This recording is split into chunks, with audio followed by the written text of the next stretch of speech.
Adau nitya nitya vastu viveka parigamyate ihamutra phala bhoga viragastadanantaram samadhishaka sampatir mumukshutvam-iti sputam. Adau, first, nitya anitya vastu vivekaha, discrimination between the real and the unreal. Parigamyate is counted. Iha amutra phala bhoga viragaha, freedom from desires for enjoyment here and hereafter. Tadantaram, after that, samadhishatka sampatihi, the six great qualifications like calmness, etc.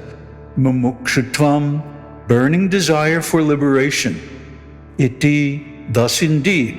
Sputam, clear. First is discrimination between the real and the unreal.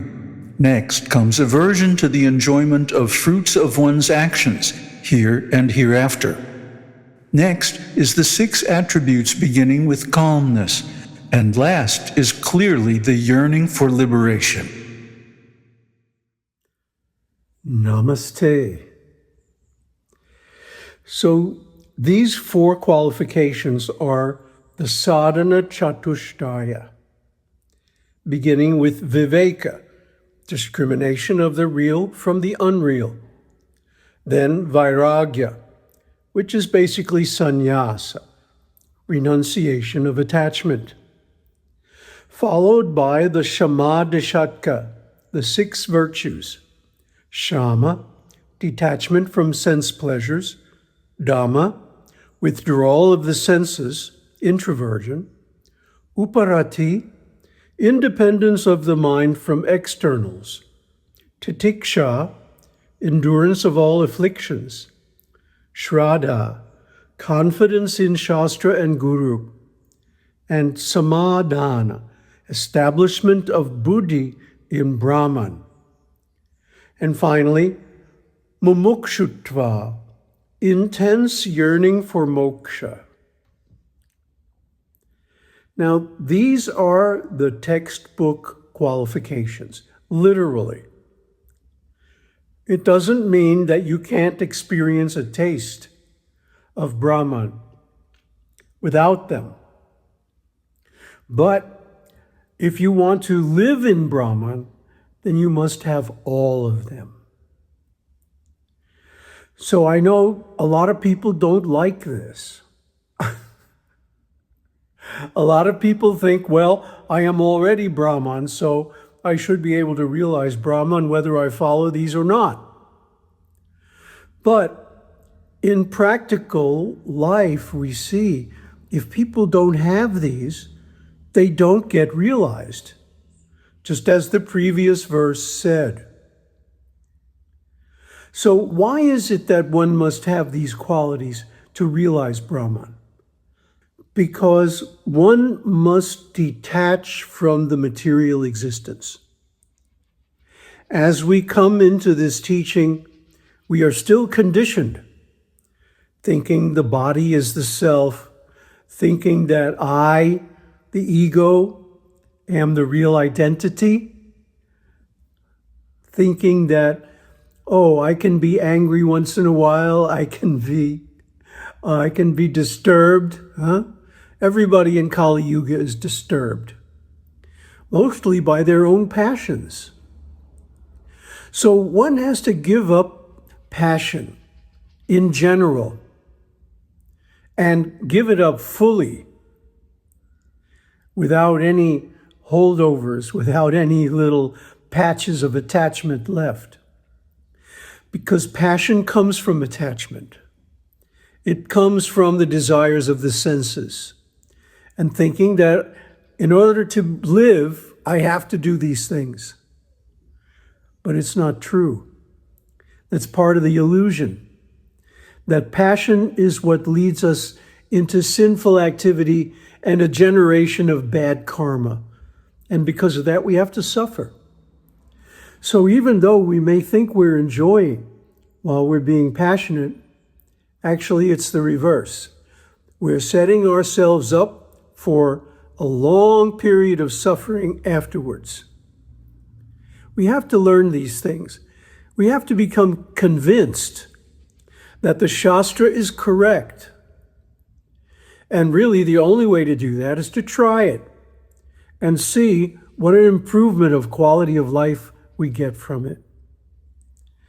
So by following these 9 qualities, they are divided into 4, but the third one has 6 sub-qualities.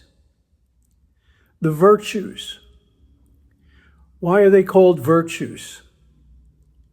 Well, there's a difference between appearing to have virtues or be virtuous and actually being virtuous.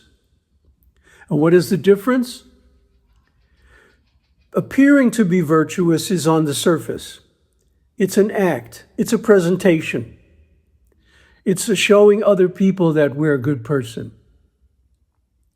But actually having virtue is inner, internal, of the mind. Actual detachment from the lust of the senses and so forth. This gives us peace.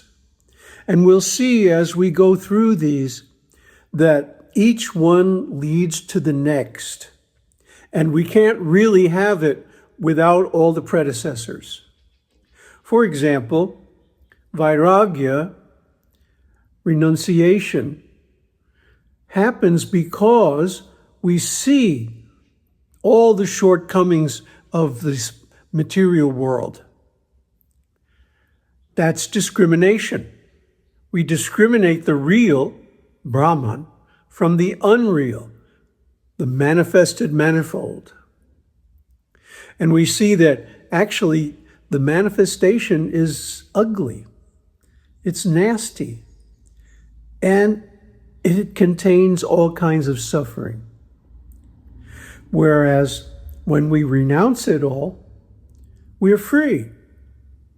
We don't anymore come under those causes of suffering. So we feel a tremendous relief. This is shama, peacefulness.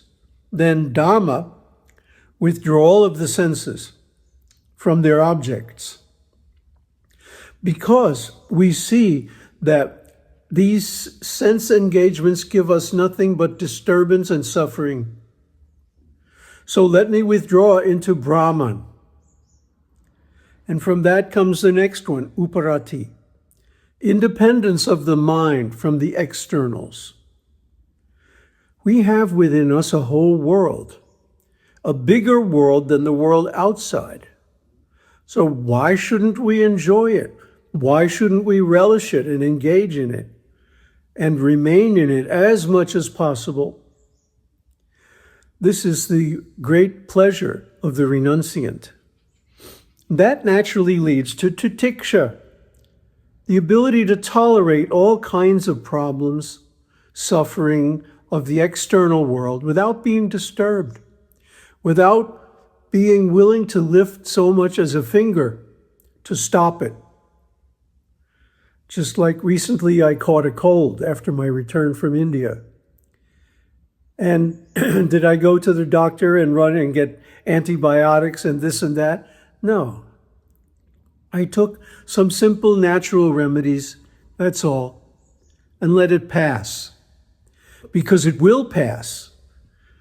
All of these afflictions in the material world are temporary, like everything else in the material world. And so even the worst kinds of illness, the terminal illness, passes at the time of death. There is no permanency to it.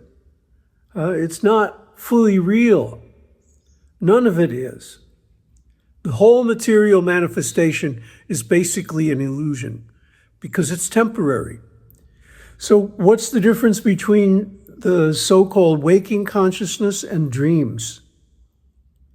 The only thing is, the waking consciousness appears to last a little longer. But it's just of the same quality as a dream. Then that leads us to Shraddha, confidence, verified that the teaching of the Shastra and the Guru is correct. Because we experience so much happiness and so much bliss and so much detachment from all the suffering of material life, and we say, yes, this is the real teaching. And finally, samadhana means we establish our intelligence in Brahman, that there could be nothing else that is real other than Brahman. And so we are finally ready for mumukshutva, the intense yearning for moksha. Intense means I want it right now. I'm not going to accept any delay. I can't tolerate this being in conditioned consciousness any longer. I am going to merge into the absolute. And that is the perfection. And we'll go into each one of these in detail in the following shlokas and explain everything about these 9 qualities.